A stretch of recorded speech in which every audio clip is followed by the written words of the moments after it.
Fala, presidente. Como é que tá? Tudo bem, presidente? Tudo bem. Entra aí, Thiago. Vamos bater aquele papo aí, presidente?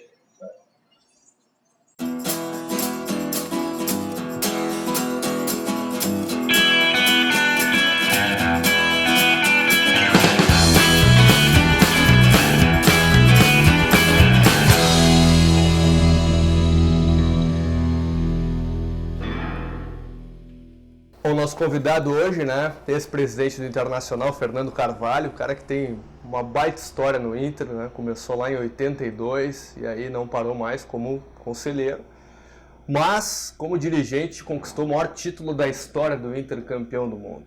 Também é advogado e, claro, tem os seus filhos. Eu começo por aí, presidente. O que é mais fácil para o senhor, ou mais fácil entre aspas, né, ser pai, advogado ou dirigente de clube, presidente? Bem, Serra, primeiro é um prazer estar em contato contigo, com os teus telespectadores, com os teus internautas, com aqueles que terão acesso a esse bate-papo que nós teremos aqui. É sempre um prazer te rever, é sempre um prazer falar, né, das coisas do esporte, do futebol, da minha vida, e é isso que se propõe a nossa conversa. Olha, eu acho que eu não tenho uma avaliação para fazer sobre esses 3 ou 4 ou 5 segmentos, né, de atuação que eu tenho, como pai, como colorado, como dirigente, como advogado, enfim, as várias coisas que eu faço, como assador de churrasco, como cozinheiro, que são coisas que também detêm a minha atenção em determinado momento. Eu costumo fazer as coisas que aparecem, né? E da maneira que elas se apresentam, eu tento resolver. E sempre fui assim, sempre procedi dessa maneira. E quando eu tenho problema com os meus filhos, eu sento e converso. Quando tinha problema no Inter, através, né, de negociação, de conversação, de tratativa, né? Às vezes numa atitude mais rigorosa, às vezes menos rigorosa, acaba se resolvendo da mesma maneira que no escritório de advocacia. Tem ações que tu resolve, né, amistosamente, sem ingressar em juízo, e outras ações que tu ingressa em juízo. Eu fiz toda a minha vida profissional, e 80% dela sendo um advogado de lide, né, de contencioso, de disputa, né, de prova, de busca de soluções. Hoje eu já não faço mais isso, hoje eu já não quero mais esse embate, né? Então, qualquer que seja a minha atuação nesses vários segmentos aí, era sempre dessa maneira, né? Tentando resolver da melhor maneira possível, com tranquilidade, com cautela, às vezes apertando um pouco o pé, às vezes tirando o pé, e por isso eu tenho uma boa relação em todos esses segmentos. O senhor estava na maior conquista do Inter como presidente, né? O campeonato mundial lá no Japão, em 2006, Yokohama contra o Barcelona. Quando começou aquele ano, presidente, que se tinha Libertadores, a gente via de um ano difícil, né? Porque teve toda aquela polêmica no Campeonato Brasileiro 2005, o Inter conquistou a vaga. Quando começou 2006, né, o projeto Libertadores, que tanto o senhor buscou, né, na sua gestão desde lá de 2002, quando é que o senhor sentiu que poderia realmente, né, ser campeão da Libertadores e conquistar o mundo em 2006? Esse tipo de situação a gente só sente que pode quando ganha.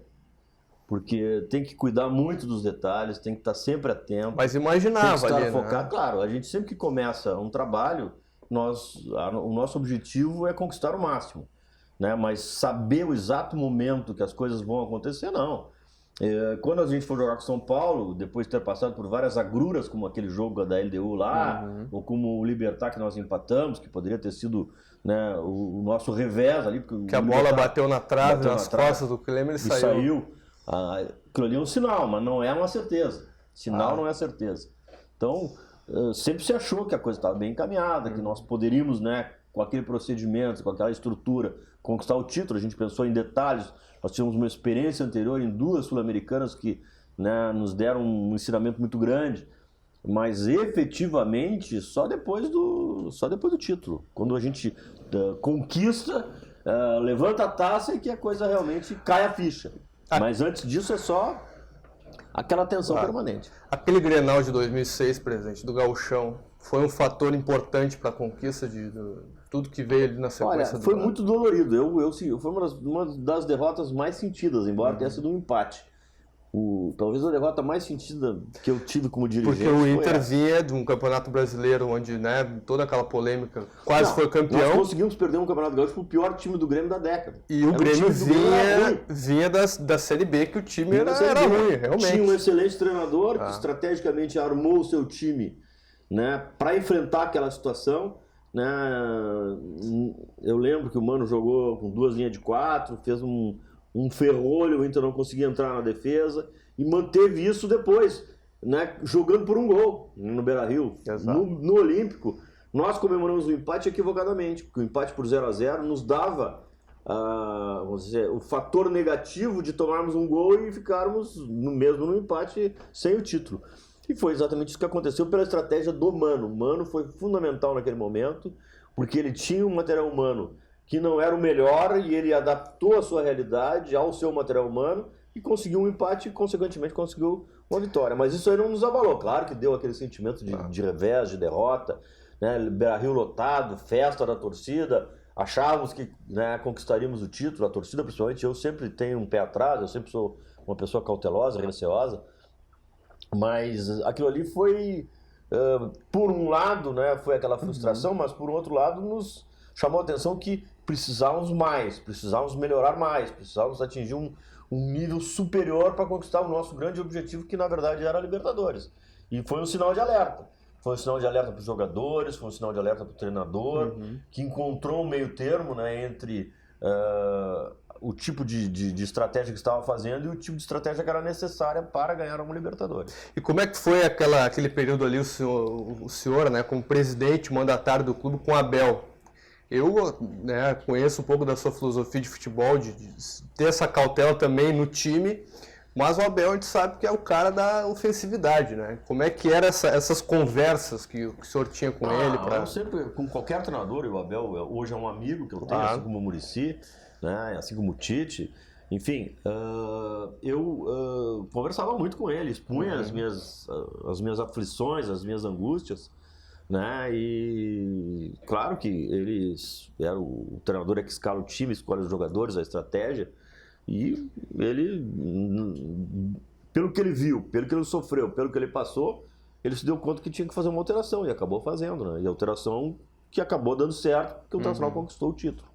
Eu lembro, por exemplo, que no Mundial, depois, segundo o que eu entendo adequado, não gostaria ou não faria a escalação que ele fez. E ele fez a escalação e deu certo, né? Eu achava que naquele momento era prematuro lançar o Pato, né? Eu achava que colocar o Vargas desde o início era o mais adequado.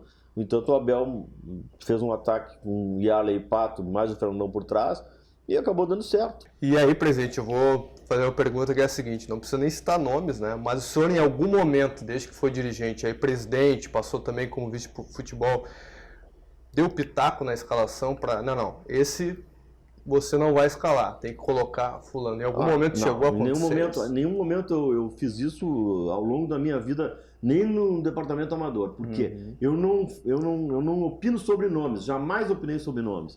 A minha questão sempre básica é estrutural, é de filosofia, é de saber como é que nós estamos jogando. O que eu quero? Qual é o meu objetivo? O que eu quero atingir? Né? Com esse jogador, com essa característica, nós vamos ter essa resposta. Então eu nunca disse, eu quero que jogue o Granja e não jogue o Ceará, eu quero que jogue o Alex e não jogue o Michel. Não era isso. O meu problema a vida inteira foi filosófico, de estratégia, de estrutura tática, e isso eu dava opinião. Não no sentido de escalar, mas de manifestar dúvidas, certezas, né, contrariedades, isso eu sempre fiz. Agora, nesse Mundial, presidente, de 2006, o senhor foi responsável por umas grandes imagens da internet, que o senhor deve ter revisto muitas vezes, que foi a sua dança, né? Na arquibancada de Yokohama, ao lado lá dos dirigentes do Barcelona. Como é que foi aquele momento lá? E depois que o senhor viu, né, a repercussão que deu na internet, aquela seu momento de euforia ali, como é que foi aquele momento na arquibancada que estava rolando o jogo no final, né, já no final do jogo, e a repercussão depois, né? Aquele momento ali é um momento único. Não foi durante o jogo, porque durante o jogo eu estava louco de medo. Foi depois? Foi depois do jogo. Foi depois. Logo após o apito final. Certo. Né? porque eu via todo mundo comemorando lá no estádio, lá no campo, dentro do campo, e eu tava lá longe.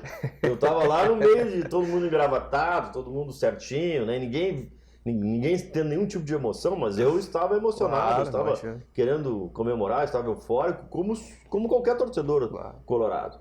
E aí eu não conseguia aguentar, né? Não conseguia aguentar. O Vitório Pífero estava a uns 50 metros abaixo, além das tribunas de honra, tava vários companheiros nossos, o Anap, vários estavam por ali, o Pedro Afatato.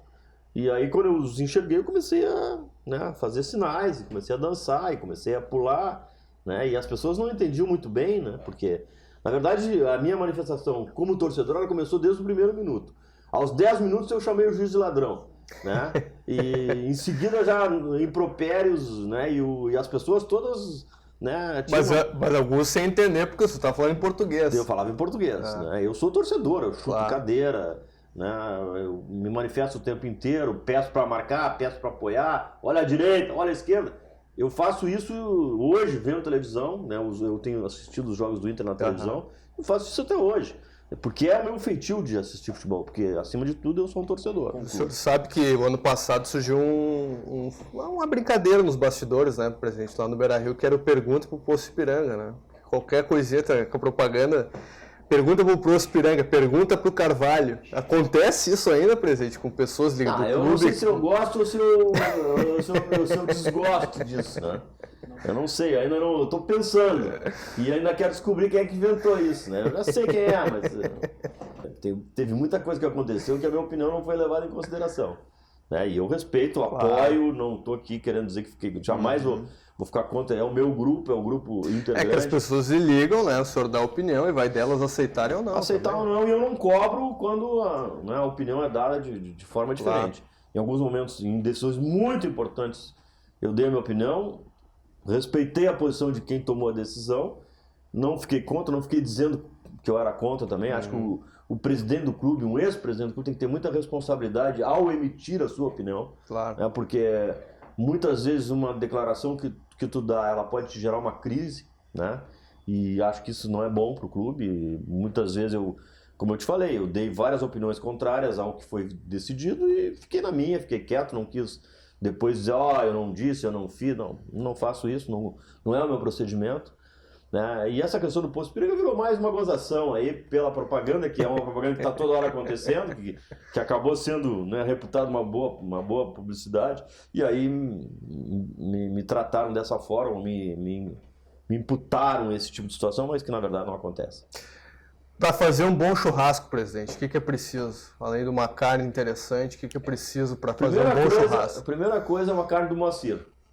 Agora vou fazer uma propaganda do Moacir aqui, que é o açougue que tem ao lado do antigo estádio dos Eucaliptos, que é o melhor açougue de Porto Alegre, onde eu compro há 15 anos as minhas carnes de churrasco. Aí depois, carvãozinho para começar o fogo, lenha na sequência. Lenha? Lenha. Eu gosto de lenha porque dá uma defumada na carne. Eu como muita costela, eu brinco, eu não como mais carne, só como costela. A costela do Moacir é insuperável. Uma picanhazinha, porque geralmente tem mulheres junto e as mulheres gostam de picanha mal passada.